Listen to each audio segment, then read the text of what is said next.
Hello, everyone, and welcome back to Wondergoal, the soccer betting podcast from the Action Network. My name is Michael Lieboff, and joining me for this midweek edition of the show are Anthony DeBundo and BJ Cunningham. Together, the three of us are going to go through all 10 Premier League matches coming our way Tuesday, Wednesday, Thursday. We'll look at some European Cup matches. If we want, maybe tiptoe in and out of those. Then we'll give out our favorite bets for the week ahead, the midweek matches. We're not going to do an underdog parlay this weekend. We went 0-3 this week. We went 0-3 over the weekend. Anthony and BJ have asked not to do it. I had 2 in the holster, and they still asked not to do it. So when Sheffield United and Luton Town win this weekend, and you think and the tweets go out, if you parlayed these two teams together, you would have got that's the parlay right there. If you want to parlay, that's it. Yeah, you would have retired on the spot. If you exactly. You can blame those two guys. But before we get into some serious business here, a reminder that Wondergoal is proudly presented by Bet365, North Carolina's newest sportsbook, and Bet365 doesn't do ordinary. That's why you get more boosts with them than anyone else. Every day they power up the odds on hundreds of bets to give you a chance to win more. Bet365 boosts specific markets, your winnings, and even parlays, and they don't stop there. Keep an eye out for their biggest and best odds with the incredible Super Boost. Check out the boost and see why it's never ordinary at Bet365. You must be 21 or older and present in Arizona, Colorado, Indiana, Iowa, Louisiana, North Carolina, New Jersey, Ohio, Virginia, or 18 and older in Kentucky. Gambling problem? Please, if you have a gambling problem, please call 1-800-GAMBLER or 1-800-BETS-OFF in Iowa. Terms, conditions, and restrictions apply. Okay. We didn't hit the underdog parlay over the weekend, but we had a pretty good weekend as a podcast because of the City Arsenal match ending 0-0. So that was great. And let's start with one of those teams. That's Manchester City, minus 400 at home, hosting Aston Villa. They're coming in at 9-1. The draw here is plus 550. Anthony, how many times do you think you bet on Man City this season? Because it looks like you're going to be walking down that path here, going against Unai Emery and the boys. Yeah, I just don't really think Villa is well equipped to play a defensive style that they're going to need to play in this matchup against City. And, obviously they're not going to come out and press and play a high line. And as a result of that, they're going to be sitting deeper. And I really don't think the DNA of this Villa team is designed to play that way. I think there's a reason that Emery has kind of built them to play this high line, to condense midfield space. It's the lack of midfield ball winning and defending quality in the team. And given the current injury situation, I think it only gets accentuated by that fact. So, a lot of people will go back and look at that first meeting where at Villa, City played a lineup that was so unbelievably narrow and without so much key players that it was like not really the real City team. And they didn't take a shot after the 15th minute. It was a deserved win for Villa. I think we had Villa in that game, Michael. But this is a different animal now because we're dealing with a City team. There's some defensive injuries, but offensively, they're firing at a very different level with everybody healthy now, I think. And throw today's match out, whatever. Regardless, I think they kind of can cruise to a multiple goal victory here at home. And we have seen Villa really struggle in other matches to kind of punch up against Liverpool, even, Tottenham, beating them pretty comfortably in that second half a couple weeks ago. Like, you're seeing these defensive issues. John McGinn is still suspended for this match. This will be the last match of his suspension. And then Kamara, done for the year. It's kind of where you see, I think, the issues they have in defense come to fruition. They played and we laid them against Wolves on Sunday or Saturday. But that was a Wolves team without any of their quality attackers. And really, in terms of the flow of the match, I thought Wolves looked dangerous at times. Like, Villa were not able to control it. And I think they're going to really struggle defensively here to keep City out from scoring multiple times. So City for me, laying it. I'm laying some favorites this week, which is always scary in these midweek matches. But I think it's City and a pretty comfortable win here.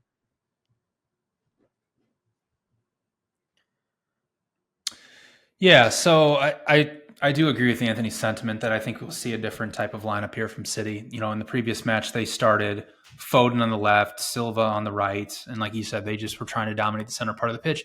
And Villa just wasn't letting them do that. And for whatever reason, City just weren't able to play balls in over the top.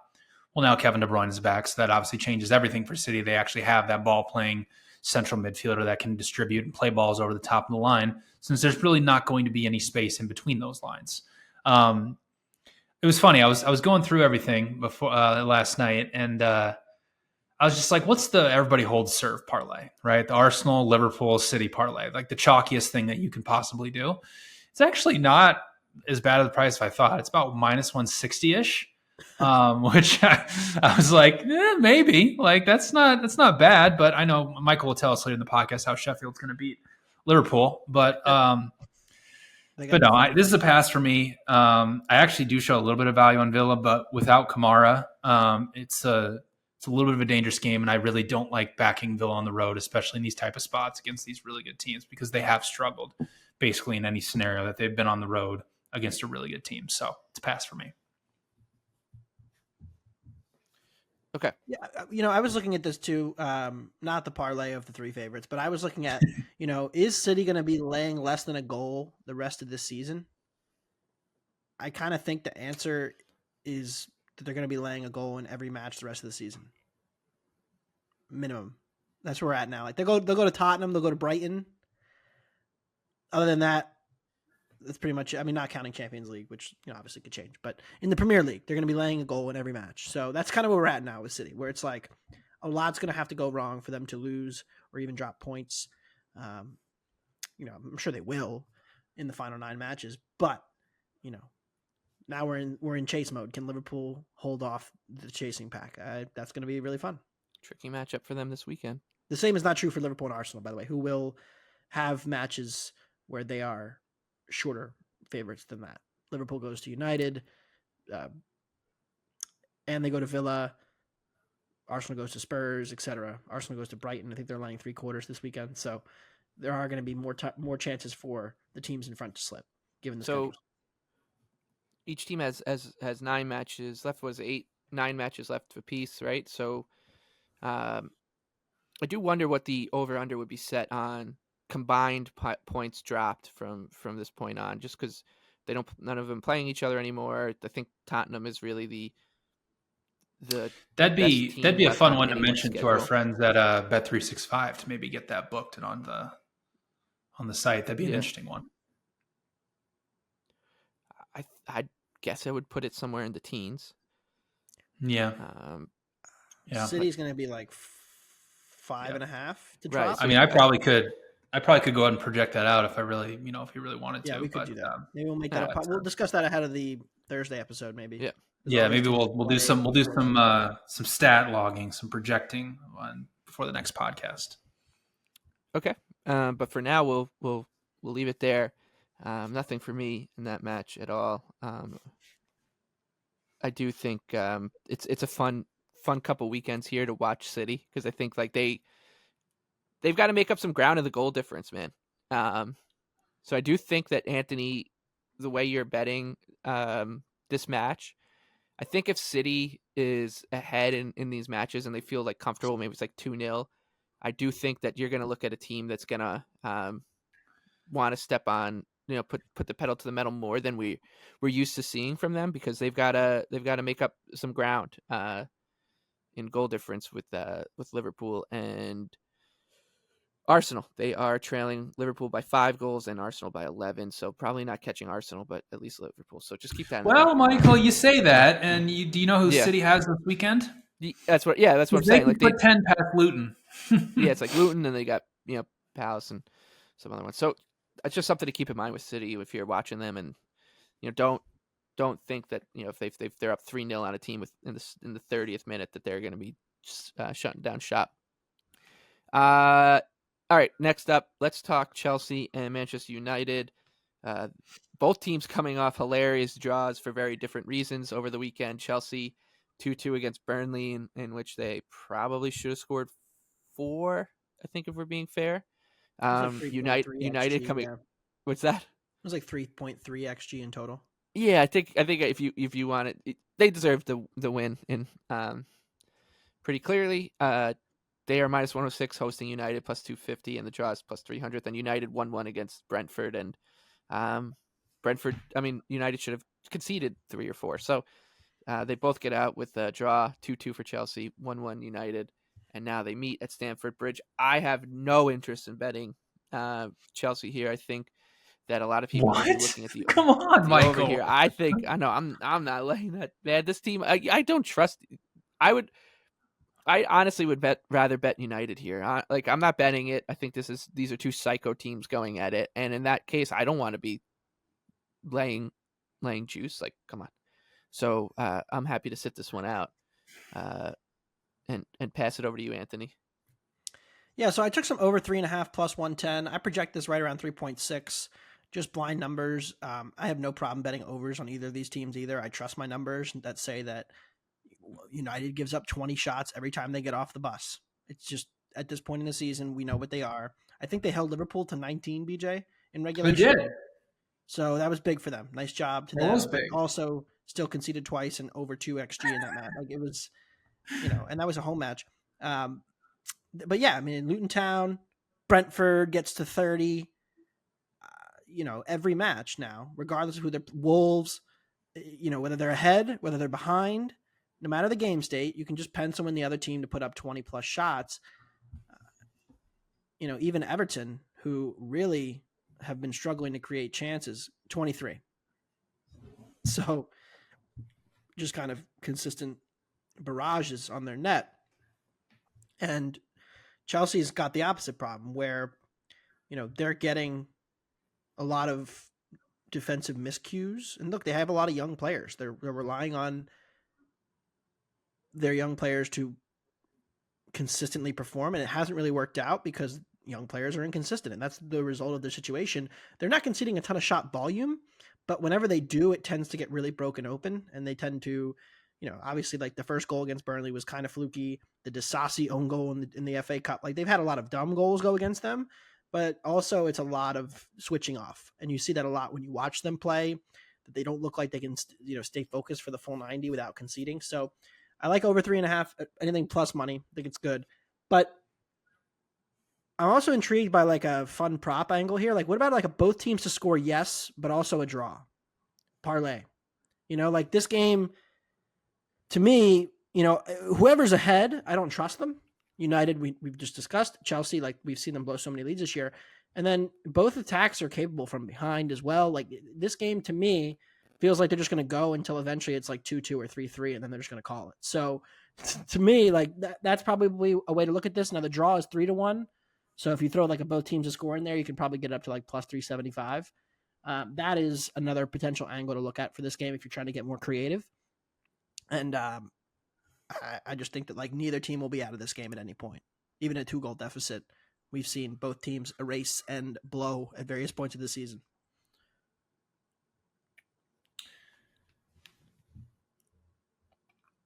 Yeah. I'm taking Chelsea team total over 1.5 at minus 140. I would even lay over 2.5. I want to read out some stats from the Brentford game really quick, if you don't mind.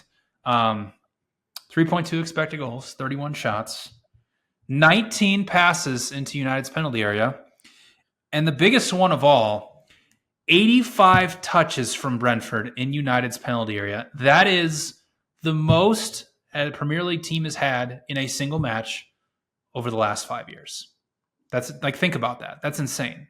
So this is a relegation level defense, and United's not going to change anytime soon. What you saw in that Brentford match is just a manager that is incredibly stubborn in his ways because United continues to get results. So he says, why should I change? What kept happening, and it's the same thing that happens every week, is United pressed with all of their front attackers. The fullbacks did not come aid in the press. Brentford found the easy outlet ball out wide, and they just had acres of space to run at United over and over and over and over again. Chelsea is a good enough build-up team to exploit that time and time and time again. But like Anthony said, I don't trust Chelsea's defense at all. Like, they can get exploited by United in transition, even though United hasn't been that good offensively. I mean, United's bottom 5 in big scoring chances created. Like, it seems like any goal they actually score is just like some Rashford banger from outside the box, or, like even against Brentford, like they didn't really create anything, and then they just got one nice little pass to Mount, and boom, it was goal, and that was that was it. That was all they did against Brentford. So, yeah, I have Chelsea projected for about 2.2 goals here. So over 1.5, -140, and I'd play it up to -150 if you want to play over 2.5. I think anything plus 150 or better is good there. I'm waiting for shot props to come out. Anything under 20, I'm taking on Chelsea. Haven't seen any yet, but Ten Hag even said in his press conference, like, we're getting results, so like, why should I change my philosophies, even though they're completely flawed? It's really stupid, yeah. It's very We stupid. have slandered United so much on this pod that I almost feel bad if you're a fan of United and you listen to this every week. You probably hate us. But, like, you guys watch the games too, right? Yeah. It's funny because this is a common thing that we get a lot, I think. It's like, oh, you guys just care about the stats and the spreadsheets. You don't even watch the games. I'm sorry. Like, do people watch United and think they're good? Because they're not. It's very nauseating to me when I hear, like, watch the games, and then I'm sitting here watching the game, which I do, and then I'm like, oh, that was almost another goal against them. Oh, they almost conceded again. Oh, it's like, well, they almost did. Okay, sure. Let's try this tightrope act for another year. I mean, it's kind of insane. On one hand, I'm kind of rooting for United. I tweeted this right after Mount scored. It's like, if United's going to keep getting these crazy results to keep Ten Hag around, we just get to keep fading them. I know. I don't even think it's just the manager. People have blamed injuries with United.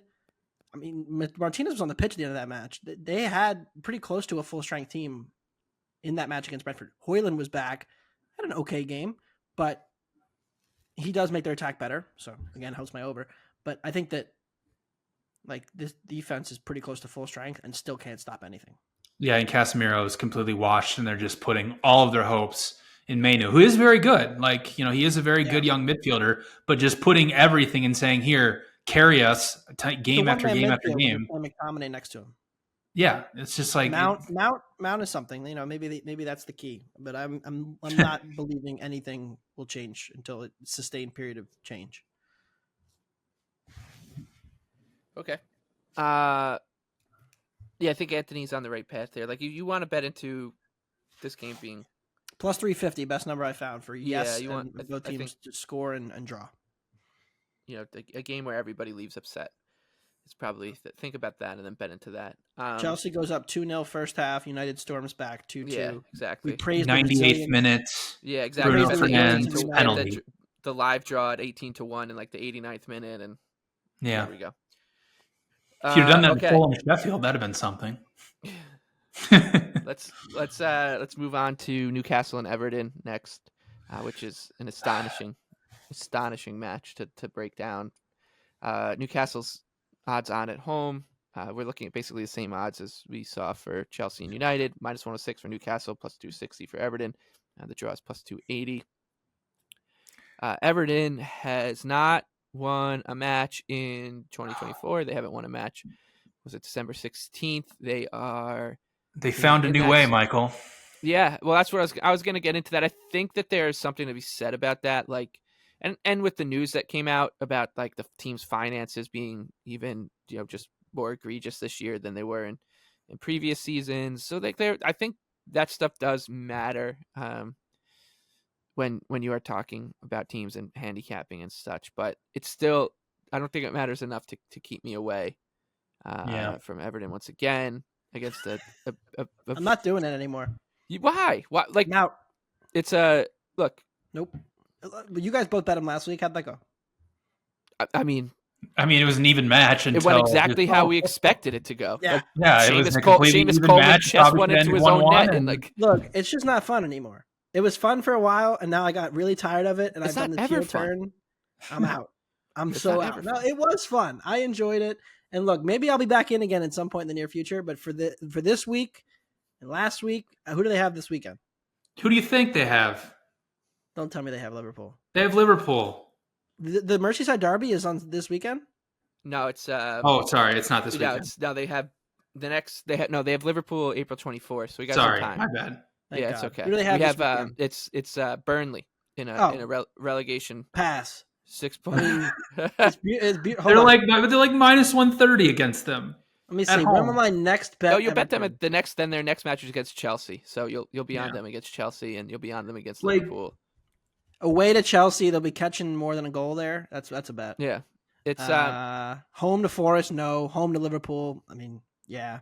So I mean, I got like Yeah, like but I 3 sort of- more in me here. Looking at the and you got a schedule. nice little. You have a nice break, obviously, because they were off for 3 weeks before this match, mhm. and as I said, it went exactly as you expect. Like they're playing okay, and in basically stoppage time, Seamus Coleman chest one into his own goal, and from like a very unthreatening. Nobody was even in the box Yeah, for Brentford. yeah, Yeah, there situation. was Like that's Yeah. if it was bizarre, but I didn't react to it. Like I'm obviously pretty numb to it at this point. Like it's just what happens. But yeah, I mean that's not enough. This Newcastle, Everton can't score. Like they can't finish any chances. I believe Seems important. since their last win, they have played 12 matches, no wins, 5 draws, 7 losses. They've scored in those matches. They scored 8 goals, and their expected goals by understat is close to 20. And I get that a lot of people think that their underlying numbers are inflated, but even if you want to chop up like 25% of them, that's still insane what's going on here. Yeah, but we're not even getting that much of a discount to me. Like it's the same price that Newcastle played West Ham last week. And like we don't think much of West Ham, but You think Everton is better than West Ham or worse than? Because I do. you know, West Ham just finishes better. That's all it is. That's the only thing they do better. yes, true. Just better Everton is finishing. certainly better defensively. Yeah. I think attack wise, they're worse. They're a little too set piece reliant. But they should. But yeah, But even Newcastle's so, like, terrible at They should. defending They now. shouldn't. They should. They're too. They have good. Like their strikers should be like more clinical than this. Yes. I don't think it's like a. I don't. This isn't like Neil Maupay when they had Neil Maupay playing at the top, and we're They like have waiting the for old Calvert. reliable Dominic Calvert-Lewin Yeah. instead. Well, I mean, but he- Beto scored. I Yeah, mean, Beto's on the board now, man. So look out. who he scored against Newcastle the last time too. And here's the point I want to make, and I'm sure people are just like sick of this, and they probably just mute this part, and that's people fine. just skip over the pod. I know, and that's fine. I don't really care. Hopefully they just. It's fun though. I mean, I think that we have to open ourselves up to a different thought, right? Because we do the same dance, and I love it, and I'm happy to do it. And like obviously, over the course of a 38 match season, there are going to be certain teams we bet because we disagree with the market on how good they actually are, and we're going to bet them like 15 times. But you know, when I see these XG per shot numbers continuing to dwindle, and I see this just how much they're getting from set pieces versus open play, you know how I feel about relying exclusively on set pieces to make your attack work. You don't believe in set pieces. It just feels very not sustainable sometimes. And look at Arsenal today. Arsenal got what's like 4 or 5 sustainable set about not pieces. winning a game since December? There's nothing like too sustained. Well, that's here. the point. There's it's nothing like too what sustained. happens if the Like set piece goals they're dry the up? opposite. You have no plan B.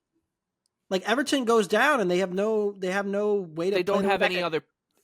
There's no possibility for a plan B because they don't have any players behind like their 13, 14 guys that they play every That's game. true, but we have to hold that against them.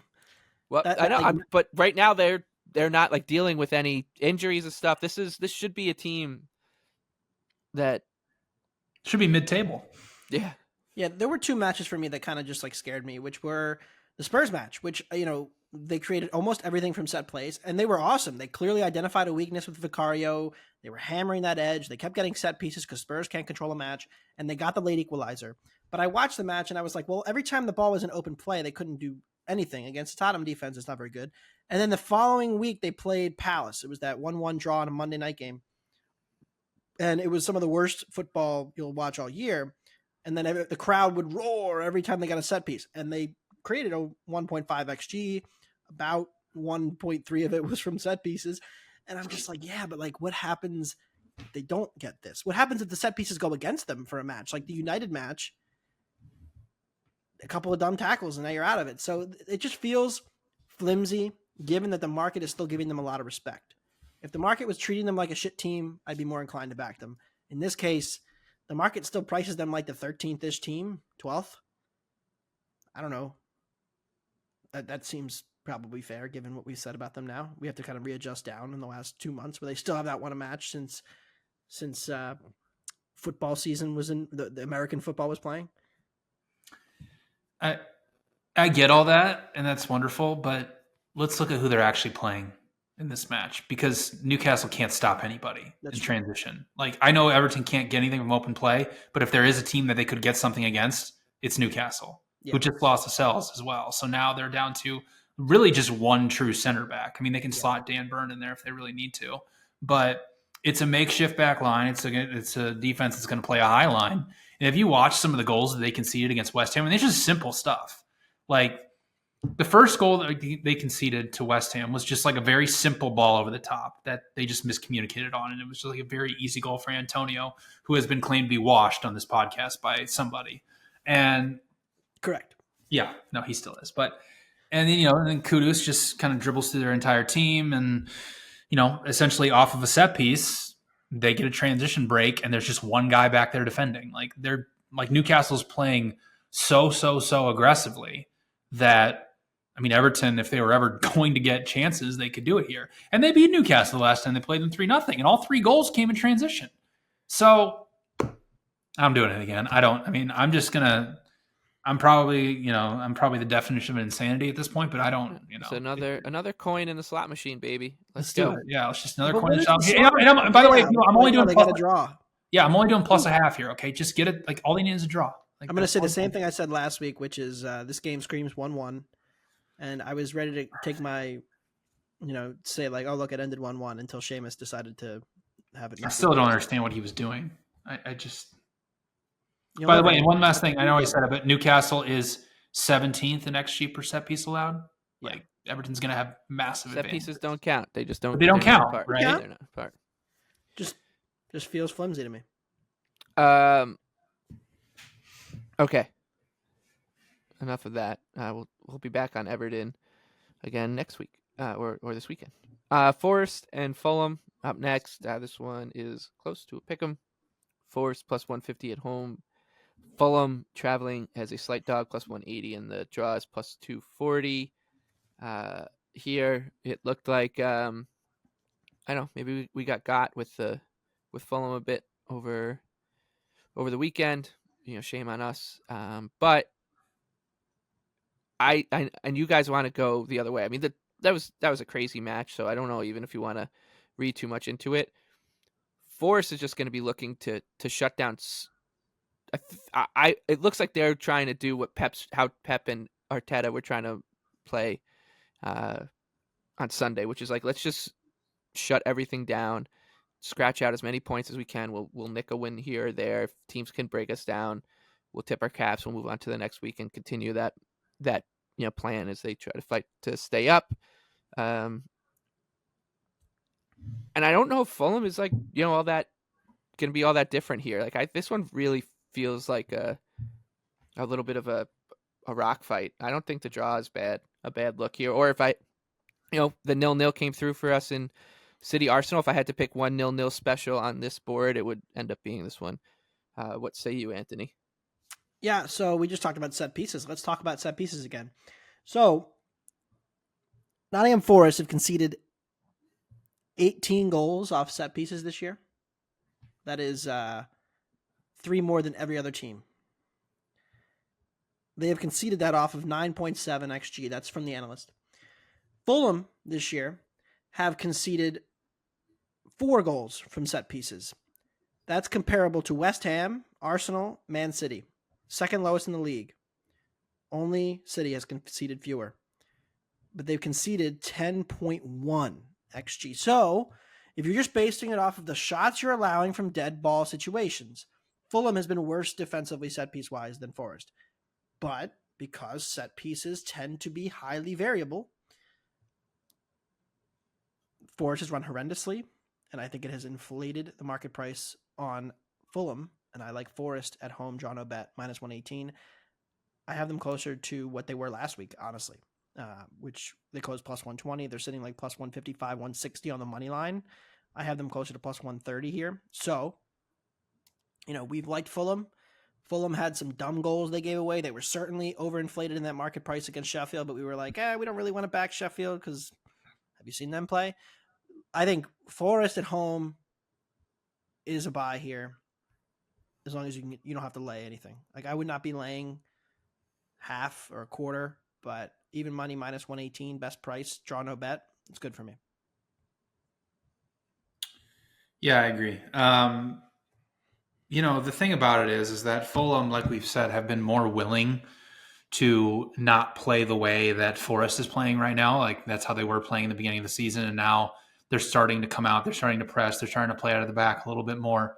And that generally leaves you open to a team like Forest that has pace going forward in transition, that now has an aerial threat in Chris Wood. By the way, that was an incredible goal that he had against Crystal Palace, like the backwards header. Incredible stuff. But yeah, Anthony hit the nail on the head. It's just like, and this is kind of just a larger point of just like relying on like actual goals scored from whatever situation it is always tends to be a little flimsy if you don't know what the underlying data is, right? And we can always tell a story. Like, I'm not just going to sit here and say the underlying data is like the end all be all, because there definitely is some weird fluky things that happen within it.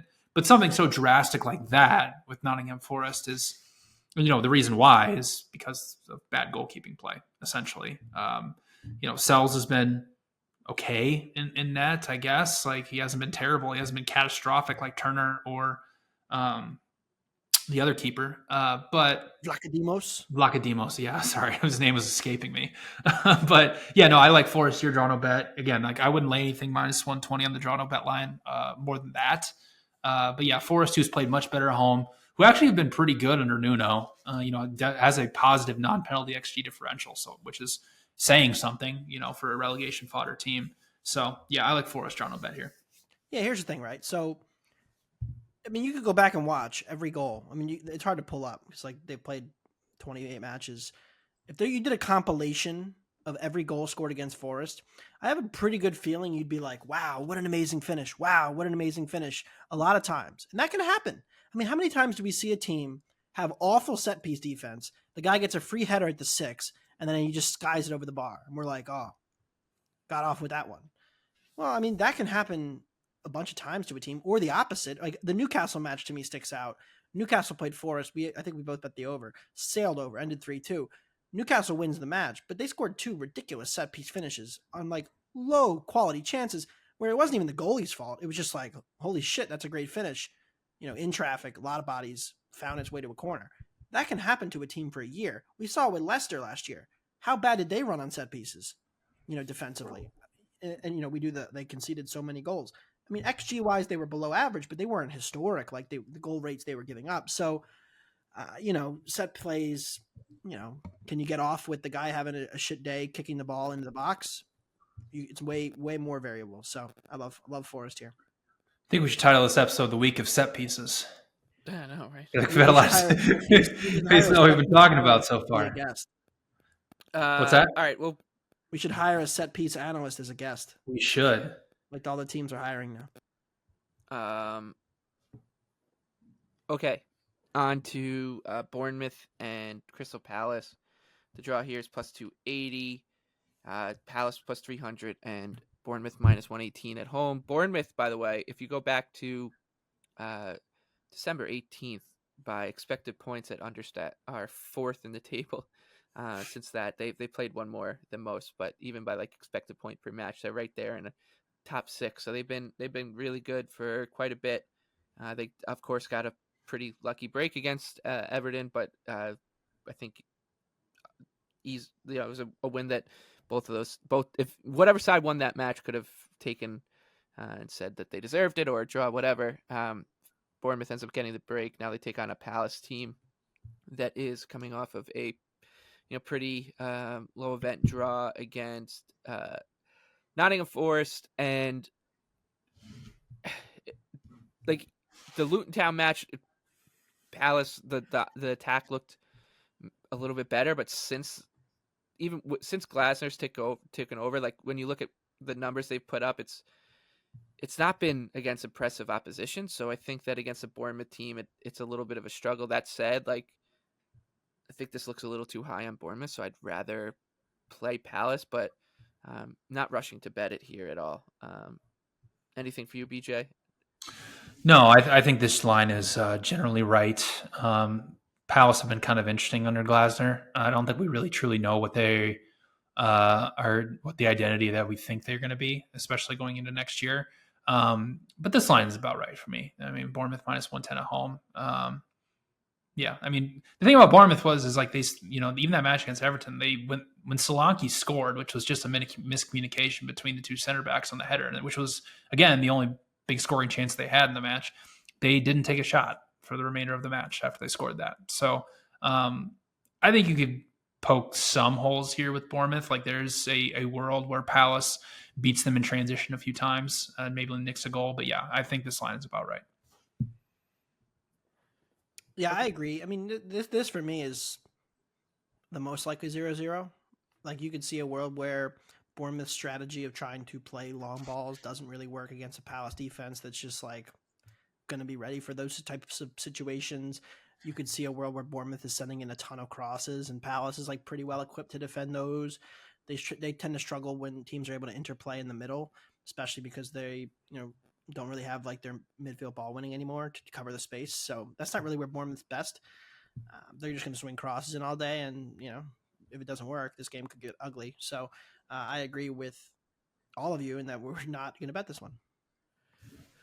Okay. We were all looking to bet Burnley in this next one, but to me, the number is just too short now. The Clarets are plus 180 at home, Wolverhampton traveling at plus 140, a banged up Wolverhampton, and the draw is plus 260. Anthony, is there still a shred of value left on the all of a sudden live to stay up Clarets and Vincent Company? They've gotten some help from the financial fair play gods, but yeah, they're still in it with a couple more results, and they still play some teams around them. But how are you betting this one between Burnley and Wolves?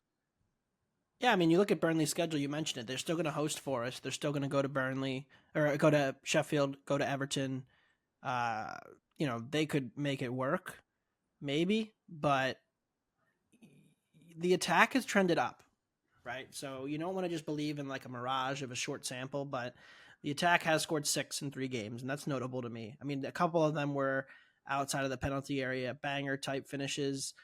They got a gift of an own goal from West Ham, so there has been some like voodoo in the improvement, but they also have changed how they're playing, and I think that makes them pretty live in this matchup against Wolves, who we kind of saw it. It's just like the attacking quality is so poor for them right now with all their reserves in. It's not even just the 3 attackers. Cunha may be back here. We thought he'd be back for the weekend. He wasn't. Bellegarde being out and Craig Dawson, like it's essentially 5 starters are out for Wolves. And the market has taken notice of this. They keep taking money against Wolves.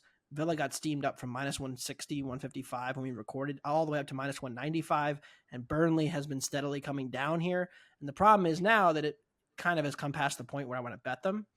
But it would certainly be Burnley or nothing for me. We were going to use them as an underdog parlay piece, but kind of like the rest of the slate, they got bet down too low. It's basically a pick 'em now, and we don't really love any other dogs. So I'm going to pass here with a lean toward Burnley and consider them if Wolves comes in here. Maybe Cunha gets in the lineup. They take some money. I would take Burnley plus a quarter. Okay. On to Tottenham traveling to West Ham to take on the Hammers. West Ham is a home underdog plus 210. Spurs plus 110. The draw is 3-1. I like Spurs here. I know that they're pretty short underdog considering where these two teams are in the table, right? Tottenham in 5th place and West Ham, 2 spots behind them in 7th with 1 more match played. But we know that this West Ham team, I mean, we just were having a conversation of we thought Everton was a better team than them, and Everton are terrible and will ruin your life. So that should tell you where the sentiment that we have for West Ham is as a team. You look at the underlying numbers; they're ugly. Only 3 teams with fewer expected goals against this season, and those 3 teams are Luton Town, Sheffield United, and Burnley. It's not getting much better. Obviously, the match this weekend against Newcastle United was a bit of an indictment on the defense. They had a decent showing, I think, against Aston Villa, St. Patrick's Day weekend. But before that, I mean, a 2-2 draw against Burnley, not much going on there. And then nobody's going to write home about a 3-1 win against Everton right now, as we all know. So I think Spurs have every chance to just run rampant here and turn this thing into a bit of a track meet. And West Ham just doesn't have the horses to keep up. So I think Spurs at plus money is fine, Anthony. You don't think they have the horses? No. Kind of do. I don't. That's my thing. Like, West Ham is not defending anymore. We can acknowledge that. Right. You watch the match against Newcastle, no defense. None. But, like, if they get into a back and forth battle with Spurs, two positive, great shot stoppers, and, like, I don't know, Kudus, Bowen, and Paketa versus Werner, Son, Madison, Richie's probably still out, so Brennan Johnson. I mean, are they that much worse? I believe so. I think they're to make up for their defensive misgivings. I think they're going to have to go a little bit further here than Spurs, in my mind. Probably true, but Yeah, also so- like they're at home and they're a pretty solid dog. I just can't. I can't trust Spurs defensively enough to lay it here. I think Spurs are, if they're down, maybe consider a live bet. That's kind of how I've been with Tottenham this year. They keep scoring coming out of half every match within the first 10 minutes. It's kind of amazing. Just do Tottenham to score next coming out of halftime. Exactly. That's what I did against Luton Town. Tottenham second half.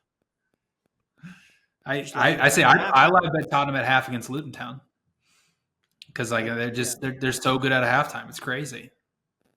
I mean, when you hear Ange, just say wonderful things about you for 15 minutes in the middle of a soccer match, it must be nice.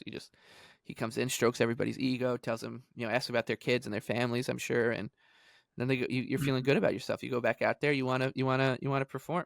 So I think it makes some sense. Anything for you here, BJ? I'm thinking and this is kind of just as we're recording this, just kind of popped in my mind. A little both teams to score parlay. This match and the Chelsea United match. Both are sitting around minus 250. So you could get, a decent parlay number just betting both of those matches, both teams to score, because I actually do I only project 3.6 goals for this, and over 3.5 is about an even money. So I can't really play over 3.5 here, but this match, especially with how open it's going to be and how end-to-end style it is, I mean, I just really want to back both teams to score, but I'm not going to play minus 260. So parlaying that with United Chelsea, I think might be a way to go to actually get, at least some action on this match. What about a first half under? Yeah. Maybe. I'll say this: if Richarlison plays, I will bet him to score a goal. Okay. Yeah. Yeah. I mean, first half under, live over, off a slow start, maybe live Tottenham. Maybe. There's all kinds of different ways to think about this. I just don't really want to force a bet. Yeah, it's more it's a live betting game, if anything. I agree with Anthony. All right. We can quickly go through Arsenal and Luton Town here. Laying it. Yep, minus 900 for Arsenal. Luton Anthony finally saw the light. Yeah, Anthony's in. He's in. He's betting Arsenal. Betting them to win the Champions League. He finally sees it. Finally believes. It's nice. It's nice. Here's those footsteps coming. We are 2 points ahead on Liverpool, right? Liverpool's 2 points ahead with 9 to play.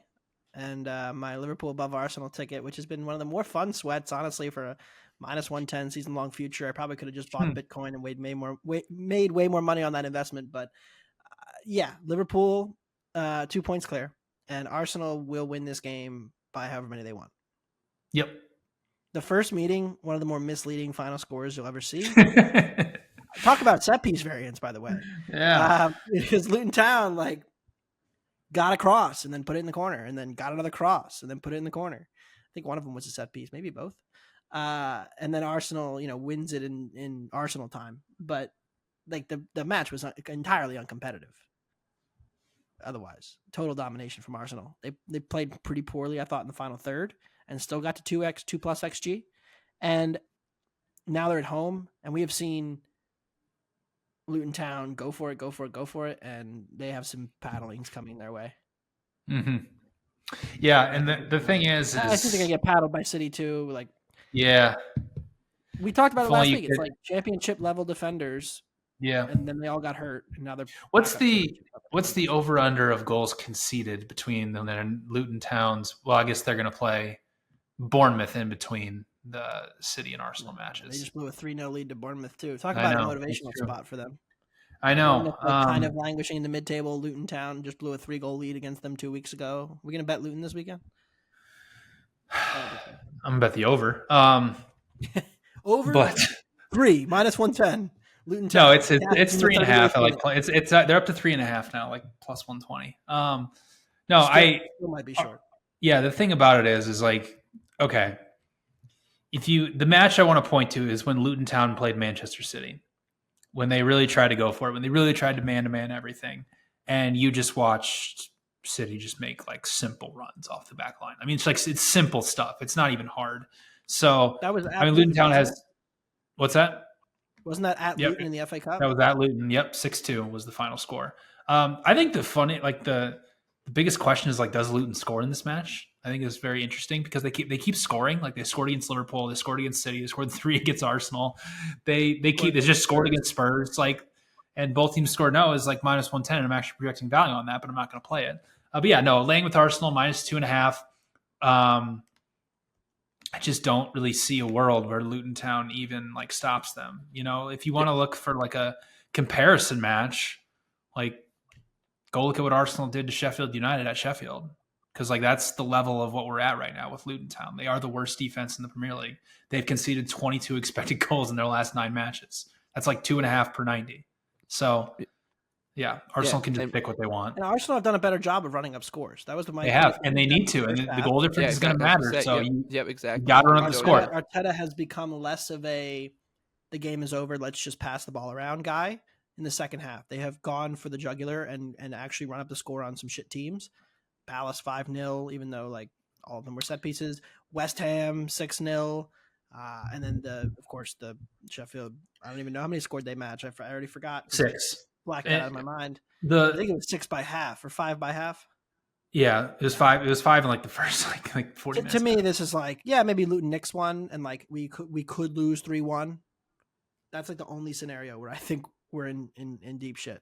Yeah. So the one thing I want to mention before this, because if Luton Town's going to go man to man, the way Arsenal plays with them dropping Havertz and Odegaard so deep in build up, like it's just going to create so much space, and then they're just going to play easy balls and that's going to happen over and over and over again. So Arsenal, pick your score. If you want to lay 3.5, 4.5, 5.5, go ahead and do it. Yep. Even money 3.5. I actually projected at 2.61. Let's talk about Brentford and Brighton. This would be the podcast derby if it was a couple years ago. I still obviously have a lot of love for these two teams for the way they've treated us over the years. Pretty much pick them. It's at Brentford. Draw is plus 280. Yeah, I actually find this to be a pretty uninteresting match in terms of betting wise, which is, I guess that's what happens when these two teams meet. I don't really have many thoughts. I mean, we know that this Brentford team should be better than their results. They looked great today in a 1-1 draw. That was coming on the heels of a run where they didn't look all that encouraging. So maybe they've kind of turned a corner here. But then you toss Brighton in the mix, and I thought fine performance against Liverpool at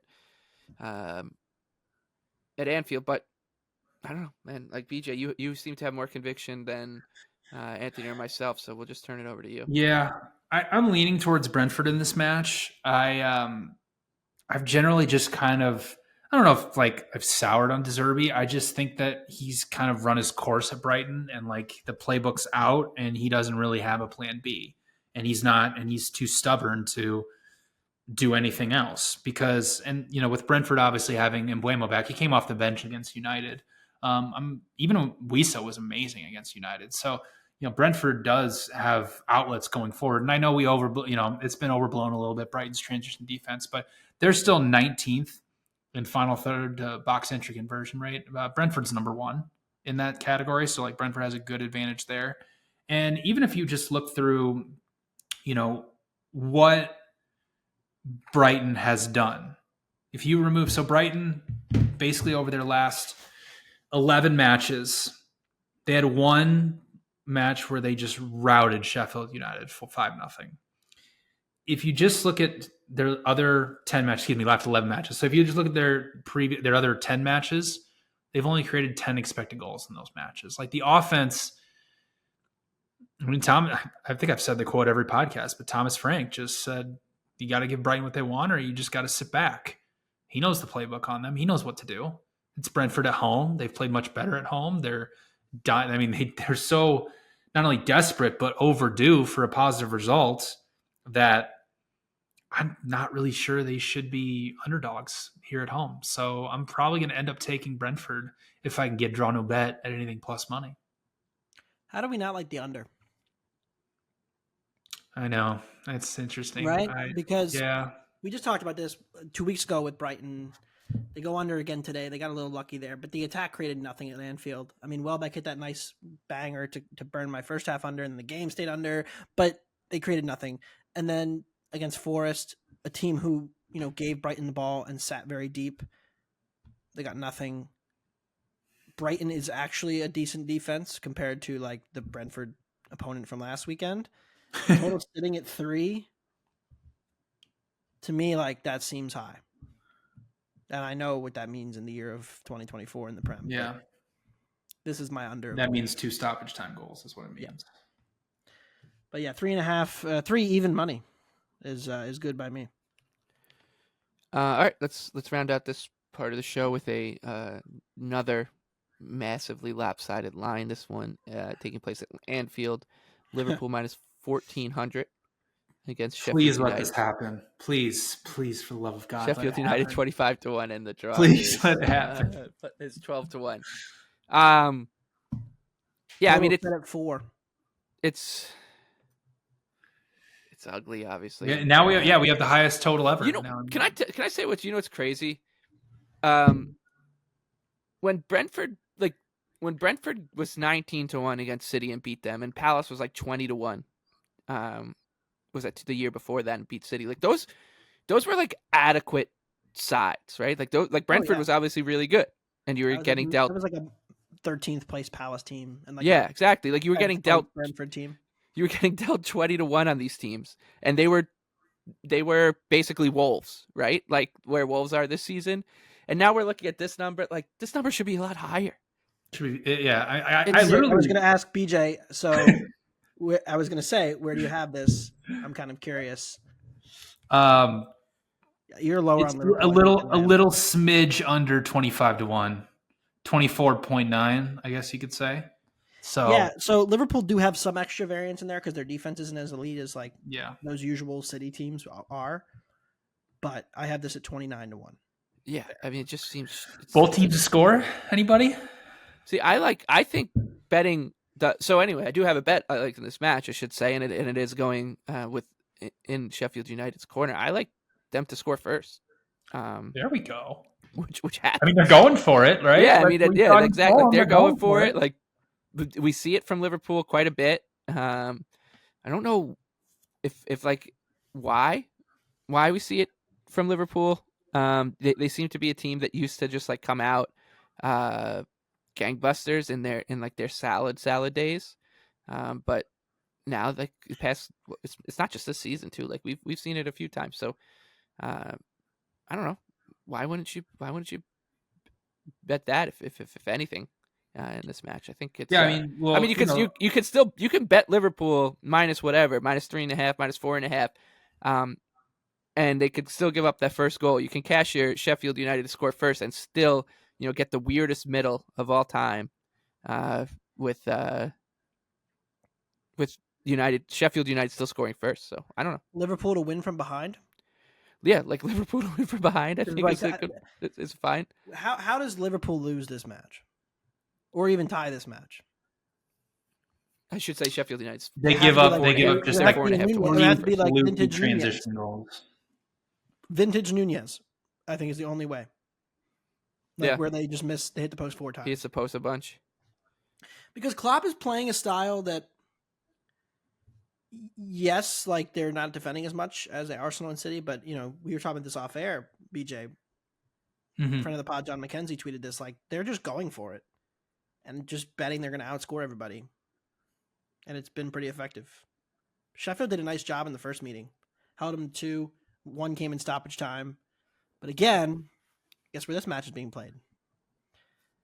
Place where nobody wins. The Fortress. And it is it is the largest delta between home and a road is Liverpool. And I think they might get picked off on the road, but it's hard for me to see them dropping any points at Anfield the rest of the season. Yeah, Sheffield is plus 450 to score first for everybody. 450 out to there. That is score first. crazy, man. Yeah, and Liverpool's plus 550 to win from behind. So I think actually, if you're gonna play one, you might as well just play both. Like, you know, I don't think they'd let you parlay that, but it'd be no, nice they won't if let you parlay it, but like you could just split your stake almost. And like it's exactly. Sheffield 16-1 money line inside the first 10 minutes. First 10-minute money line. Jesus. But yeah, I mean, that's the way to go. I think that's the way to go. Yeah. Create. I think that's where I've landed. Sheffield 16-1. You can do it on Bet365. It's under the minutes tab. 10-minute result. Sheffield money line 16-1. I'll pass. I'm gonna throw some money on there. I think the score first, win from behind is the best. Interesting. It's at least interesting. This is not a Norwich team total over situation from the old days against Liverpool, but pretty close. I mean, both teams to score is plus money right now. It's like, you know, plus you can get 105. Yep. Plus, yeah. So, all right. Well, I think we actually did a pretty good job of coming up with a way to get some action on that. I mean, match. Sheffield has a couple strikers now, right? Diaz and Barrington Diaz, McBurney, Archer. Like, they've had all those guys all year, BJ. What? Except for Barrington Diaz. They've had McBurney and Archer all year. I know, but McBurney's been hurt for quite a bit of time, and Archer's been out of the lineup as well. So all three of them healthy helps, right? Yeah. Okay. All right. Good job. I'm proud of the three of us. Proud of us for doing that. All right. Quick. Let's just be real quick with the cup matches in Germany, France, and Italy. If you have anything here, BJ. Anything on these two? I mean, I'll do Atalanta on the road against Fiorentina. Just generally an Atalanta team that is playing much, much better. They just got a wonderful 3-0 result against Napoli over the weekend. Fiorentina, obviously a team that has overperformed their expected metrics, a team that is good at getting the ball in the final third, but once they get there, things tend to really fall apart, and Atalanta is a really good, solid defense. And how about Scamacca? He's been incredible this season for Atalanta. He's had this big resurgence, actually become a really good striker. Probably going to start up top for Italy, honestly, at the Euros this season. So, Atalanta, I think they're generally a way better team than Fiorentina. And right now you can get them as a short dog on the road in the first leg of Coppa Italia. So I'll go Atalanta. Atalanta visits Anfield in about 10 days. I know. Sheffield United, Atalanta parlay. Anybody? What's that payout? There you go. Anthony, anything on these three? Or no, nothing. Stay tuned to the Discord. I'll post anything that I actually bet. Haven't had a ton of time to go through it with the holiday today, so gonna get around to that ahead of the matches on Tuesday. All right, Saarbrücken is in action for what it's worth. Semifinals of the Pokal. Amazing. And they're barely a dog, so we could get like a Leverkusen Saarbrücken final. It'd be electric. Oh, that would be fun. Okay, that brings us. Like I said, we are skipping our 3-leg underdog parlay. Thanks to Anthony and PJ not wanting. Leave likes Everton at 3-1. Yeah. Get your Everton in. Sheffield United at 28-1. Yep, and don't bet them. Maybe Everton. Don't bet Sheffield. Okay, so that brings us to best bets for the midweek matches, Tuesday, Wednesday, Thursday. Anthony, you can go first. I'm going to go with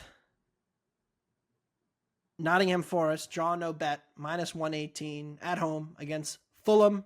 And I think that the set piece variance has played a major role in the perception of these teams. It has inflated Fulham a little bit in the market. And most importantly, it's underrated Nottingham Forest in the market. We just saw Forest play Palace, a team that I don't think is particularly worse than Fulham overall. I think a lot of those teams are in that same kind of tier. And they closed +115. Now we're getting them, +150 on the money line against Fulham. And as much as Fulham's been resurgent, they've improved. They have conceded more from open play, and they've created less from open play than Forest this season. I think that kind of gets to the point here. These two teams aren't all that different, and the market says that Fulham's a lot better. Thus, we get Forest at home as a pick'em. I like them in this matchup. Okay. I'm going to go with your boys, Spurs, as a plus 110 road favorite at West Ham. I know you guys are a little bit lukewarm on the idea here, but I think that the West Ham defense, the West Ham attack has a lot more work to do to make up for their defensive misgivings than the Tottenham attack has to do with their risky defensive play.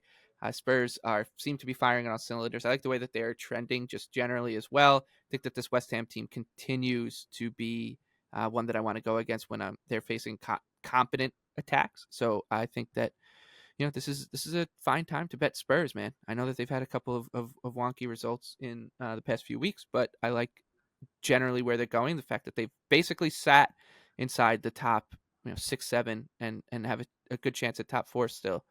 This is a really good team that deserves more credit than I think that they get because of their flaws defensively. So give me Spurs here, plus 110, BJ. Yeah, I like Chelsea team total over 1.5 goals at minus 140. Manchester United right now is a relegation style defense with the way they're playing. Eric Ten Hag is not going to change his philosophy because they keep getting results. But you saw it against Brentford when United decides to just press with all of their attackers and not have their fullbacks come up and aid in the press. There's always a free man and there is always space out wide for the ball to go there. And then there's just acres of space going forward for teams to create chances. Chelsea's a good build-up team. Like, they can absolutely do that to United. United's coming off a game against Brentford where they allowed 85 touches in their own penalty area. That's the most in a Premier League match in the last 5 seasons. Chelsea's coming off a match they probably should have won against Burnley where they created north of 3 expected goals. So this is a really good spot for Chelsea's offense. Now, I don't really trust Chelsea's defense because they've had some transition defense issues. They've made a lot of mistakes. And they conceded over 4 expected goals against United in the previous meeting. So instead, I'm just going to target the Chelsea offense here, projected them closer to 2.2 goals. So like over 1.5 goals for the Blues at minus 140. Lovely stuff. That does it for us for this midweek edition of Wondergoal. We will be back with our normal Premier League and European preview for Thursday morning. But until then, best of luck with all your bets. Hopefully we can put some more money in your pocket as we head down the stretch here. It's a good weekend last weekend for us, so we'll hopefully continue the momentum as the Premier League season reaches a climax. And then it's the Euros, so we're not going anywhere. For Anthony, for BJ, Michael, thank you to our producer Noah, and thank you to Bet365.